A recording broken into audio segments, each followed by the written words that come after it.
Hello everyone, good morning.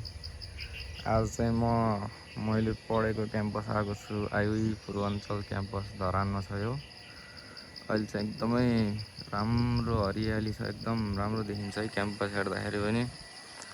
अनि यो चाहिँ मैले अहिले नयाँ आइफोन किनेको थिएँ, त्यसको अहिले क्यामेरा टेस्ट पनि हान्दैछु, कस्तो आउँछ कस्तो आउँदैन होइन। अनि क्याम्पस हेर्न सक्नुहुन्छ। अब यो चाहिँ हाम्रो बास्केटबल कोर्ट भयो है। अनि यता चाहिँ यो चाहिँ 3-4वटा बिल्डिङ छ। यो चाहिँ इलेक्ट्रिकल डिपार्टमेन्ट हो, यसको उतापट्टि पनि छ। अनि यो चाहिँ पुस्तकालय हो, हाम्रो लाइब्रेरी हो। यसमा बुक लिएर पढ्न पनि सक्नुहुन्छ, भित्रै बुक लगाएर घर बसेर पनि पढ्न सकिन्छ। अनि यो चाहिँ हाम्रो क्याम्पस लगभग 38 पोइन्ट समथिङ बिगामा छ है, एकदमै ठुलो छ है। बाइकमा घुम्न पनि टाइम लाग्छ।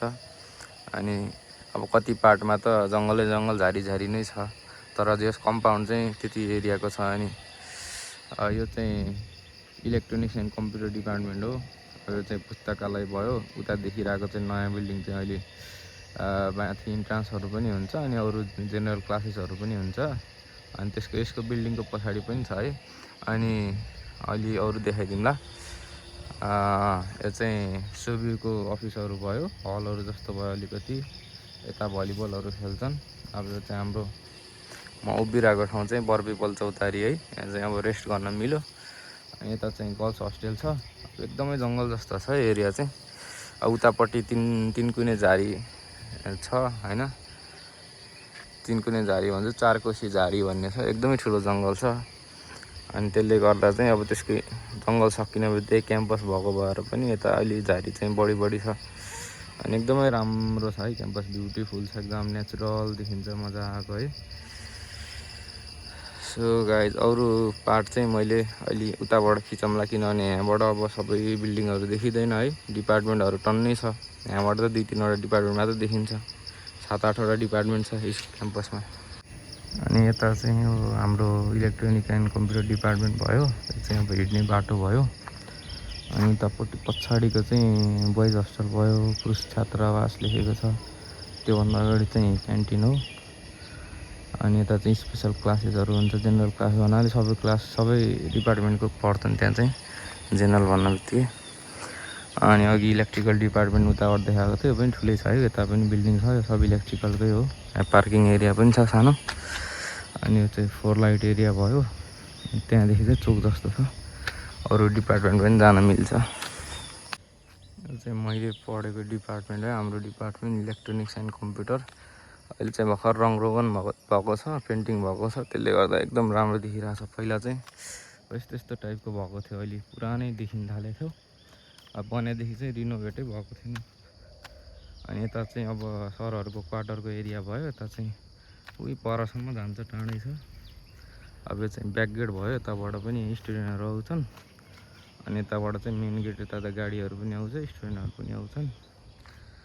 अनि अब यता चाहिँ यो चाहिँ डिपार्टमेन्ट अफ आर्किटेक्चर भन्ने लेखेको छ। आर्किटेक्चर इन्जिनियरिङ हुन्छ। यो चाहिँ सिभिल डिपार्टमेन्ट हो।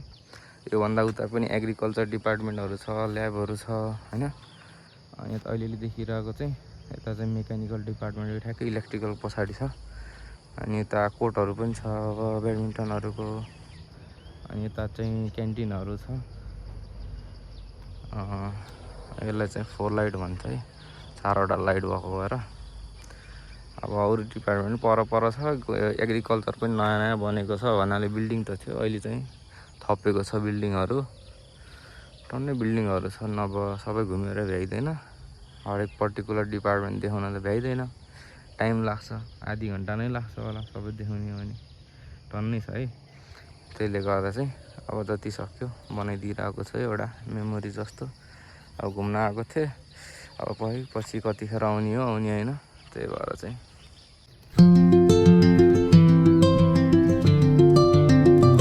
अघि देखाएको क्यान्टिनहरूको एरिया है। अनि अब क्यान्टिनमा पनि मैले लगभग 2 वर्षै खाना खाइयो। यहाँ चाहिँ स्टुडेन्टहरू सबैतिर यस्तो बाहिर खान्छन्। त्यहाँ पनि 2 वर्ष खाइयो। अब 5-6 महिना 1-2 वर्ष अर्को ठाउँमा पनि खाइएको थियो। त्यहाँ चाहिँ क्वार्टरहरू अलि देखिन्छ। यहाँ पहिला झाडी थियो, अहिले सफा गरेर क्वार्टरहरू चाहिँ देखिन्छ सरहरूको। राम्रो हुन्छ क्वार्टरहरू फ्यामिली सहित बस्न मिल्छ